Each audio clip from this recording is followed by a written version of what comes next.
നമ്മളെല്ലാവരും ആഗ്രഹിക്കുന്നൊരു കാര്യമാണ് തെറ്റുകളിൽ നിന്നൊക്കെ ഒന്നും മാറി നിന്ന് നല്ല മനസമാധാനത്തോടെ ജീവിക്കാൻ, അല്ലേ? പക്ഷെ എങ്ങനെയാണ് ആ ഒരു ആത്മീയശുദ്ധി നമുക്ക് നേടാൻ കഴിയുക? പാപങ്ങളിൽ നിന്ന് നമ്മളെ തന്നെ സംരക്ഷിക്കാനുള്ള ചില വഴികളാണ് നമ്മളിന്ന് നോക്കാൻ പോകുന്നത്. ഈ ഒരു ചോദ്യം ഒരുപക്ഷെ നമ്മുടെയെല്ലാം ഉള്ളിൻ്റെ ഉള്ളിൽ എപ്പോഴെങ്കിലും തോന്നിയിട്ടുണ്ടാകും. തെറ്റുപറ്റാത്തൊരു ജീവിതം, അത് സാധ്യമാണോ? ഒരുപക്ഷെ പൂർണ്ണമായിട്ടും സാധ്യമല്ലായിരിക്കാം. പക്ഷേ ആ ലക്ഷ്യത്തിലേക്ക് നമ്മളെ അടുപ്പിക്കുന്ന വളരെ ശക്തമായ ചില മാർഗങ്ങളുണ്ട്. അപ്പോൾ നമുക്ക് ആ യാത്ര ഒന്നിച്ചു തുടങ്ങാം. ശരി, അപ്പോൾ ആ രക്ഷയിലേക്കുള്ള വഴി എവിടെയാണ് തുടങ്ങുന്നത്? പണ്ടുമുതലേ നമ്മുടെ പണ്ഡിതന്മാരും മഹാന്മാരുമൊക്കെ കൈമാറി വന്ന വളരെ ശക്തിയേറിയ 3 കർമ്മങ്ങളെക്കുറിച്ചാണ് നമ്മൾ ആദ്യം മനസ്സിലാക്കാൻ പോകുന്നത്. ഇവ വെറും സാധാരണ പ്രവൃത്തികളല്ല, മറിച്ച് രക്ഷയുടെ താക്കോലുകളായാണ് കണക്കാക്കപ്പെടുന്നത്. ഈ 3 കർമ്മങ്ങളും അവയുടെ എണ്ണത്തിലും രീതിയിലുമൊക്കെ പ്രത്യേകതയുള്ളവയാണ്.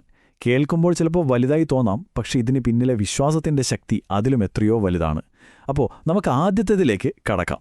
ഒന്നാമത്തേത് തഹ്ലീലാണ്. അതായത് ഇസ്ലാമിന്റെ അടിസ്ഥാനശിലയായ ലാ ഇലാഹ ഇല്ലല്ലാ, അല്ലാഹുവല്ലാതെ മറ്റൊരാരാധനില്ല എന്ന ആ പ്രഖ്യാപനം 70,000 തവണ ആവർത്തിക്കുക. ഇതിന്റെ ശക്തി എത്രത്തോളമാണെന്ന് വെച്ചാൽ, ഒരാൾ തനിക്കു വേണ്ടിയോ അല്ലെങ്കിൽ മരിച്ചുപോയ പ്രിയപ്പെട്ടവർക്ക് വേണ്ടിയോ ഇത് പൂർത്തിയാക്കിയാൽ നരകത്തിൽ നിന്നുള്ള മോചനം വാഗ്ദാനം ചെയ്യപ്പെടുന്നു എന്നാണ് പറയപ്പെടുന്നത്. ഇനി രണ്ടാമത്തേത് ഖുർആനിന്റെ 1/3 തുല്യമാണെന്ന് പ്രവാചകൻ തന്നെ വിശേഷിപ്പിച്ച സൂറത്തുൽ ഇഖ്ലാസ് 1,00,000 തവണ പാരായണം ചെയ്യുക എന്നതാണ്. അല്ലാഹുവിന്റെ ഏകത്വത്തെ പ്രഖ്യാപിക്കുന്ന ഈ ചെറിയ അധ്യായത്തിന് ശരിക്കും വലിയ ശക്തിയുണ്ട്. മരണത്തിനു മുൻപ് നമുക്ക് വേണ്ടിയോ മറ്റൊരാൾക്കു വേണ്ടിയോ ഇത് പൂർത്തിയാക്കുന്നത് രക്ഷയുടെ ഒരു വലിയ മാർഗമായിട്ടാണ് കണക്കാക്കപ്പെടുന്നത്. മൂന്നാമത്തെ വഴി, മഹാനായ അല്ലാഹുവിനെ ഞാൻ സ്തുതിക്കുന്നതോടൊപ്പം അവന്റെ പരിശുദ്ധിയെ വാഴ്ത്തുന്നു എന്നർത്ഥം വരുന്ന സുബ്ഹാനല്ലാഹിൽ അലീം വബിഹംദിഹി എന്ന ദിക്ർ 1000 തവണ ചൊല്ലലാണ്. ഈ 3 കർമ്മങ്ങളും അവയുടെ വലിയ സംഖ്യകൾക്കപ്പുറം നമ്മുടെ വിശ്വാസത്തെയും സമർപ്പണത്തെയും ഉറക്കെ പ്രഖ്യാപിക്കാനുള്ള വഴികളാണ്, അല്ലേ?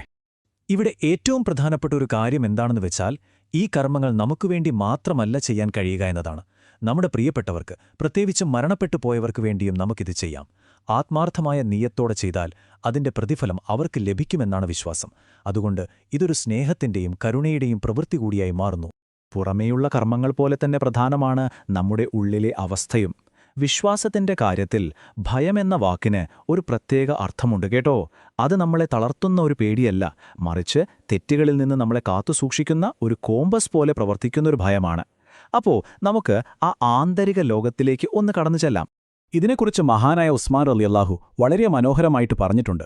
ഒരു യഥാർത്ഥ വിശ്വാസിക്ക് എപ്പോഴും 2 പ്രത്യേക ഭയങ്ങളുണ്ടായിരിക്കണം എന്നാണ് അദ്ദേഹം നമ്മളെ പഠിപ്പിച്ചത്. എന്തൊക്കെയായിരിക്കും ഒരു വിശ്വാസിയുടെ ഹൃദയത്തെ എപ്പോഴും ജാഗരൂകമാക്കേണ്ട ആ 2 ഭയങ്ങൾ? അതിൽ ആദ്യത്തേത് നമ്മുടെ അന്ത്യനിമിഷത്തെക്കുറിച്ചുള്ള ഭയമാണ്. ജീവിതകാലം മുഴുവൻ നമ്മൾ കാത്തുസൂക്ഷിച്ച ഈമാൻ, അതായത് നമ്മുടെ വിശ്വാസം, ആ മരണസമയത്ത് കൈവിട്ടു പോകുമോ എന്നൊരു ആന്തരികമായ ഭയം. ഇനി രണ്ടാമത്തേത് നമ്മുടെ ഓരോ വാക്കും പ്രവൃത്തിയും രേഖപ്പെടുത്തുന്ന മലക്കുകളെക്കുറിച്ചാണ്. നാളെ പരലോകത്ത് എല്ലാവരുടെയും മുന്നിൽ വെച്ച് നമ്മെ നാണം കെടുത്തുന്ന എന്തെങ്കിലും അവർ രേഖപ്പെടുത്തുന്നുണ്ടോ എന്ന ചിന്ത.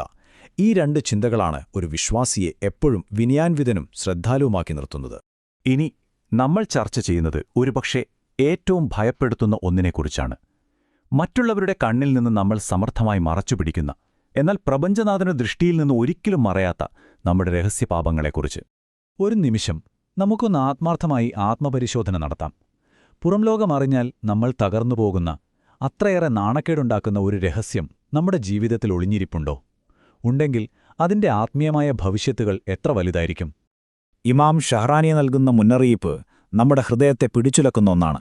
അദ്ദേഹം പറയുന്നു, പുറത്തറിഞ്ഞാൽ നമ്മളെ നാണം കെടുത്തുന്നൊരു പാപം രഹസ്യമായി കൊണ്ടു നടക്കുന്നുണ്ടെങ്കിൽ അത് മരണശേഷം പ്രവാചകനുമായുള്ള നമ്മുടെ ആത്മബന്ധത്തെപ്പോലും തടസ്സപ്പെടുത്തിയേക്കാമെന്ന്.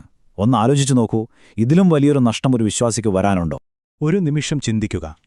നമ്മൾ ആരോടാണ് ഈ വഞ്ചന കാണിക്കുന്നത്? മറ്റാരോടുമല്ല, നമ്മുടെ ഉമ്മയുടെ ഗർഭപാത്രത്തിൽ ഒരു തുള്ളിയായിരുന്നപ്പോൾ മുതൽ നമ്മളെ പരിപാലിക്കുകയും സ്നേഹിക്കുകയും ചെയ്യുന്ന നമ്മുടെ റബ്ബിനോടാണ്. ആ ഒരൊറ്റ ഓർമ്മ മാത്രം മതി ഒരു പാപത്തിൽ നിന്ന് പിന്മാറാൻ. പക്ഷേ ഇത്രയും ഗൗരവമേറിയ വിഷയങ്ങൾ കേട്ട് നിരാശപ്പെടേണ്ട. കാരണം ഇതിനെല്ലാമുള്ള പ്രതിവിധി നമ്മുടെ കയ്യിൽ തന്നെയുണ്ട്. എല്ലാ തിന്മകളിൽ നിന്നും നമ്മെ സംരക്ഷിക്കാൻ സഹായിക്കുന്ന വളരെ ലളിതമായ ഒരു ദൈനംദിന കവചത്തെക്കുറിച്ചാണ് നമ്മൾ ഇനി പഠിക്കാൻ പോകുന്നത്. നമ്മുടെ ഏറ്റവും വലിയ ശത്രുവായ പിശാചിന്റെ പ്രലോഭനങ്ങളിൽ നിന്ന് ഒരു ദിവസം മുഴുവൻ സുരക്ഷിതരായിരിക്കാൻ കഴിയുന്ന ഒരു മാർഗം. അലി റളിയല്ലാഹു അൻഹു നമ്മെ പഠിപ്പിച്ച ആ ലളിതമായ വഴി എന്താണെന്ന് നോക്കാം. ഇതിന്റെ രീതി വളരെ ലളിതമാണ്. എല്ലാ ദിവസവും പ്രഭാത നമസ്കാരത്തിന്, അതായത് സുബഹിക്ക് ശേഷം, നമ്മൾ നേരത്തെ പറഞ്ഞ ഖുർആനിന്റെ 1/3 തുല്യമായ സൂറത്തുൽ ഇഖ്ലാസ് 11 തവണ മാത്രം പാരായണം ചെയ്യുക. അത്രയുള്ളൂ. ദിവസത്തിൽ കുറച്ച് നിമിഷങ്ങൾ മാത്രം ആവശ്യമുള്ള ഈ ചെറിയ പ്രവൃത്തി അന്നത്തെ ദിവസം മുഴുവൻ പിശാചിന്റെ ഉപദ്രവങ്ങളിൽ നിന്നുള്ള ഒരു ആത്മീയ കവചമായി മാറുന്നു. ഇതാണ് അലി റളിയല്ലാഹു അൻഹു നമുക്ക് കൈമാറിയ വിലയേറിയ ഒരു ഉപദേശം. അപ്പോൾ ഇന്ന് നമ്മൾ കേട്ടറിഞ്ഞ ഈ വഴികൾ നമ്മുടെ ജീവിതത്തിന്റെ ഭാഗമാക്കാൻ നമ്മൾ തയ്യാറാണോ? തെറ്റുകളിൽ നിന്ന് മാറി സംരക്ഷണത്തിന്റെ ഒരു കോട്ട പണിത് നമ്മുടെ വിശ്വാസത്തെ ഓരോ ദിവസവും കൂടുതൽ ശക്തിപ്പെടുത്താൻ ആ ഒരു തീരുമാനത്തോടെ നമുക്ക് ഈ യാത്ര അവസാനിപ്പിക്കാം, പുതിയൊരു തുടക്കത്തിനായി.